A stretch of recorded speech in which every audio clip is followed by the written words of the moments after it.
Hello and welcome back to Super Mario Sunshine, where today we've got a lot of cleaning up to do. I've got a checklist of blue coins. Turns out each of these places has 30 blue coins, and yet I never got more than 25 anywhere. I'm consistent in missing 5 or more. Seaward Mountain only has 10. Delfino Airstrip has 1, but we can't get there until after we beat Seaward Mountain.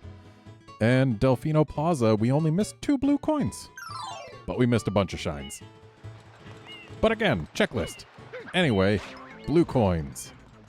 There's at least 1 that we missed in this tunnel maze. The question then is, where in this tunnel maze? Oh, also, Delfino Plaza has 100 coin shine.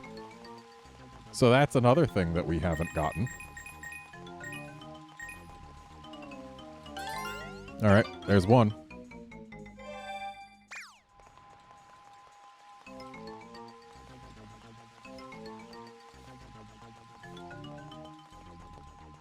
So I think if we go east here, this'll let us get to where there's another blue coin.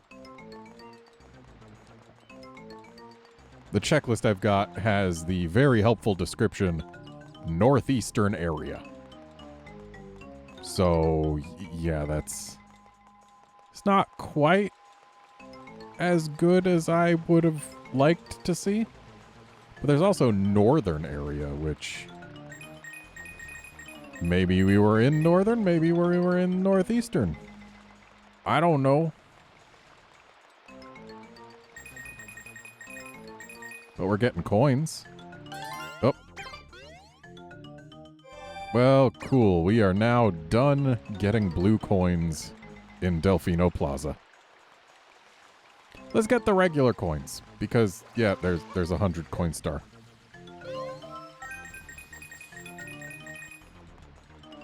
And these tunnels are the most coin-rich part of Delfino Plaza.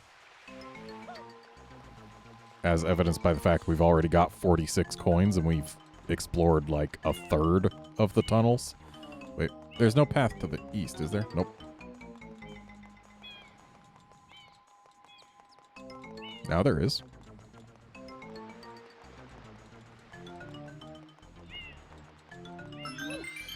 Well, that's not exactly useful.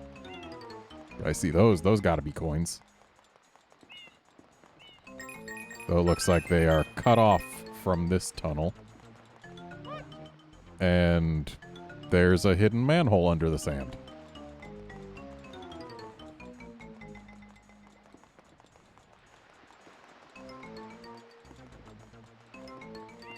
And that's actually not the only thing that's hidden under the sand there, so we're definitely going to have some dowsing to do.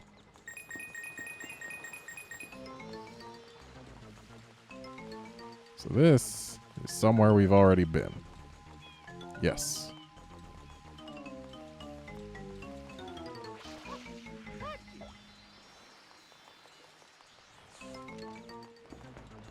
When I first played this game, I always thought there should be something special for getting 64 coins. Because Mario 64 was a game. So clearly 64 is a special number. Hey look, coins.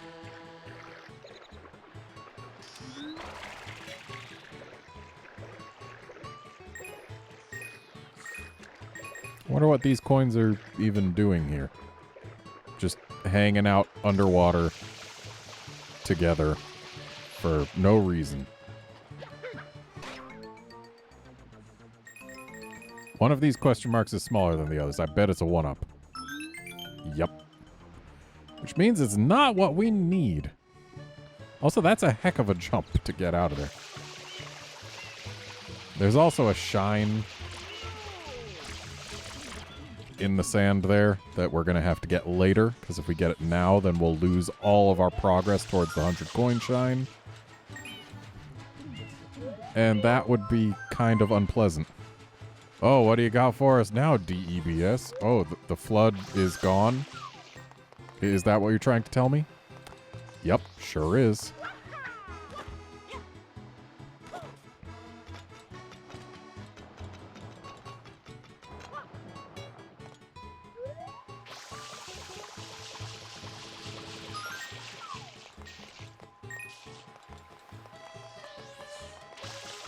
I believe spraying these does something, yes. Why didn't this one, though? Why only these three?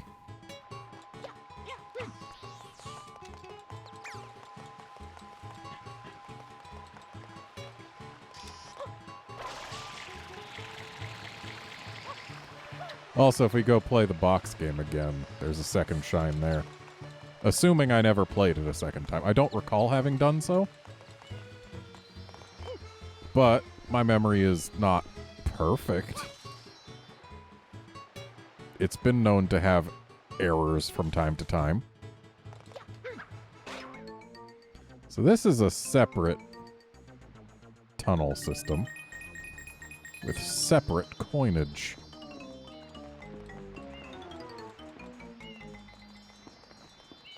And it just goes to there.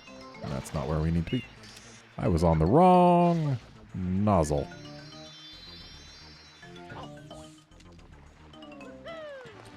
Mario's neck's gonna hurt in the morning. After a bonk like that.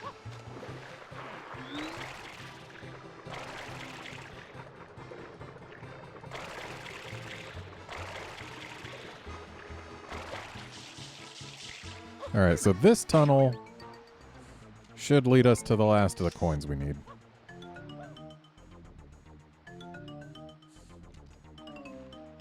Should. Well, not specifically through this path.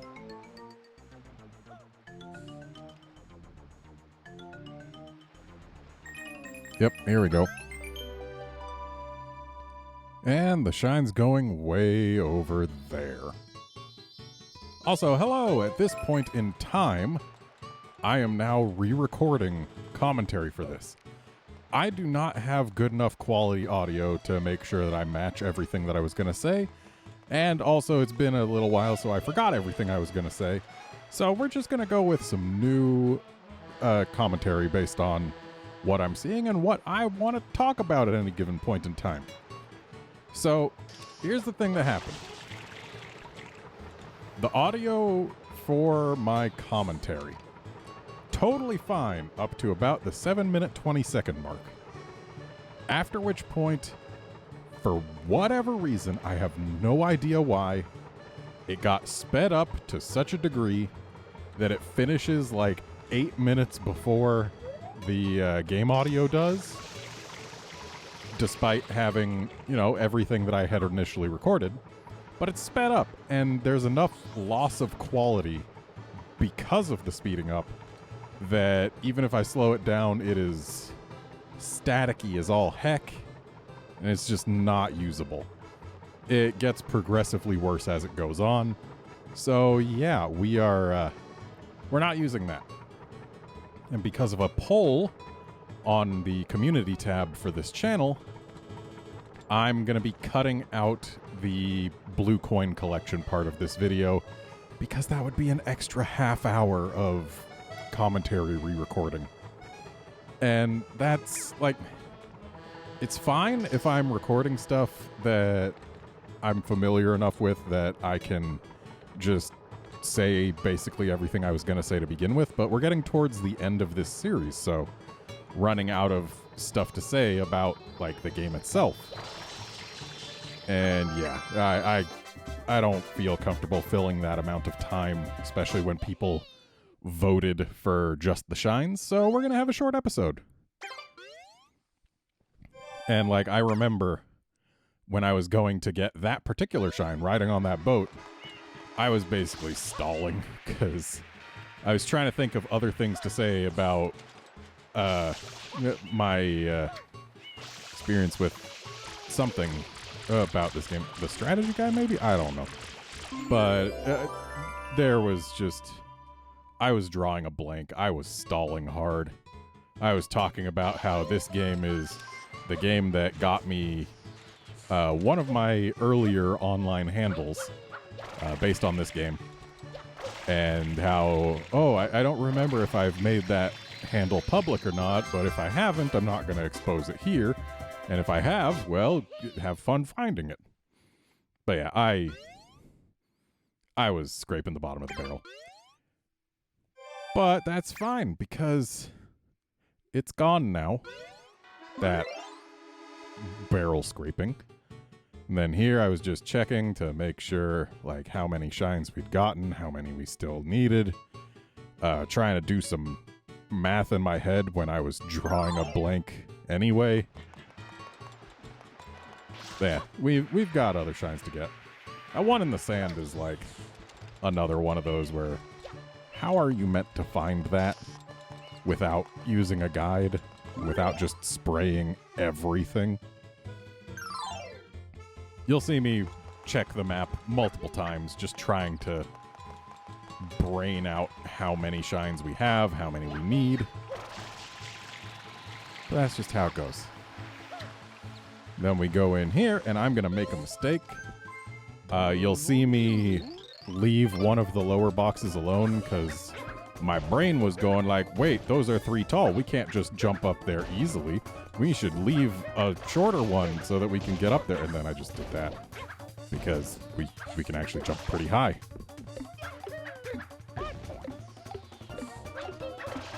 Even with all this failure you're seeing on camera, we still make it.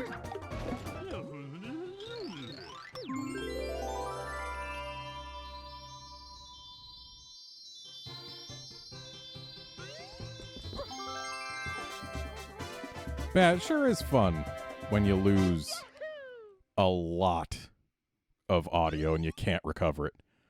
I actually talked about that a little bit in the community tab as well on that poll in the comments, because, yeah, I'm the type of person who, if I'm just playing a game on my own time for myself, usually if I see a game over screen, that's where I stop for the day.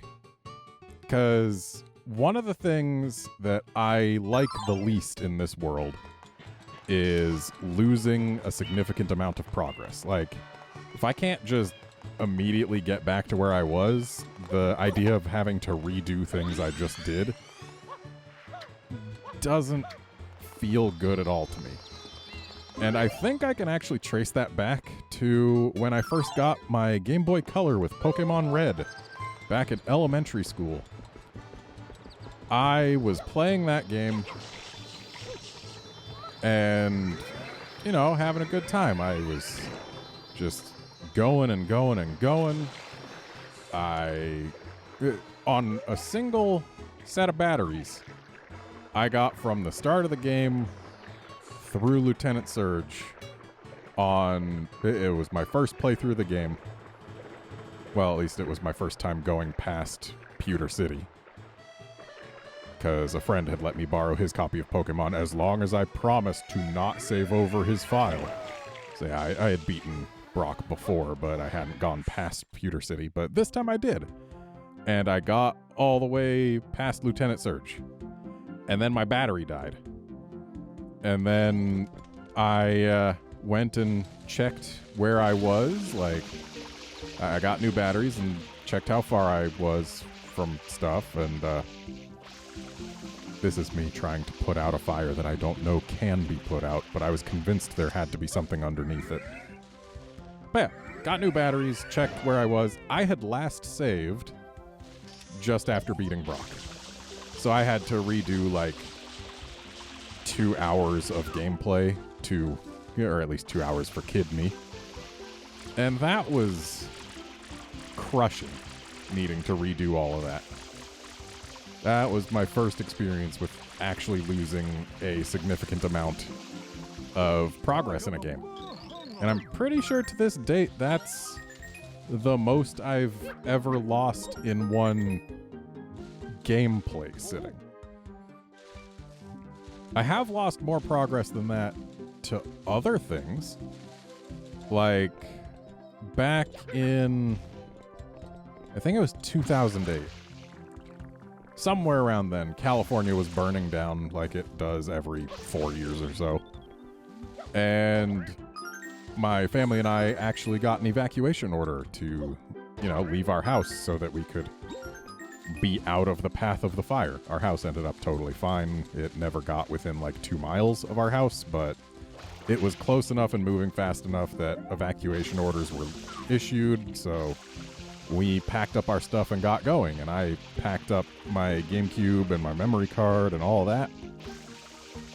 Except when I plugged my memory card in the place and my GameCube in the place that we evacuated to, the memory card was corrupted. It was an official Nintendo memory card, one of the like 1018s or whatever, the one that had over 1,000 blocks. And yeah, it was corrupted. And I lost very nearly everything. The saves that I did not lose were the ones that were on my third-party memory card of the same capacity that I had gotten like 2 or 3 years prior, and that I had stopped, that I transferred everything from, because it was like, oh, this is a third-party memory card. It's not going to be as reliable as the official Nintendo one. I want to get my saves where they're going to be safe. And then the official one got corrupted. The third-party one still works today. But, yeah, the saves that I did not lose were Super Smash Bros. Because I had a copy on that memory card for use at a friend's birthday party so that I could have my save file on 2 systems so that we could have 8 people playing at once.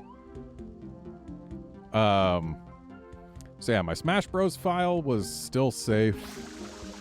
My Phantasy Star Online files were safe because they were locked to the third-party memory card. They can't be moved to a different one. This is the Red Bird of Happiness. It gives a red coin, much like the Bluebirds give blue coins. But yeah, so Phantasy Star Online files were safe, and my F-Zero GX file was safe. I think that one also can't be transferred from memory card to memory card. But yeah, those are the files that I got to keep when my official Nintendo memory card corrupted while I was evacuating from a fire. And, like, I had 30-ish GameCube games, of which I had cleared all of them. I had beaten them all, and I lost all of those saves. That hurt bad. Thankfully, I haven't had any such loss of data since. So, yeah.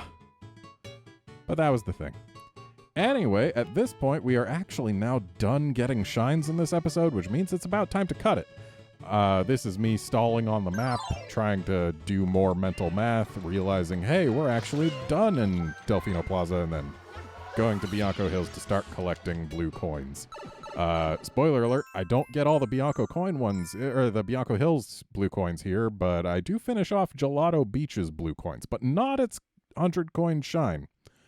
Which, yeah, after this point, I think what's going to happen, since we already can't have visual for all of the blue coin collecting, I'm going to go ahead and do that off camera, so that on camera we can just have me getting shines now. And we don't have to have a bunch of time of me collecting blue coins. I really wanted to have all the blue coin collection on camera, to have this be an on-camera 100% run. But, yeah, that didn't come to pass because hooray for technical difficulties. Anyway, that's going to be it for this episode. Join us next time when we are going to get that Gelato Beach 100 coin shine. And then I guess we'll go to Seaward Mountain, because that's the only other place where we can get a shine until we finish Seaward Mountain. See you then, friends.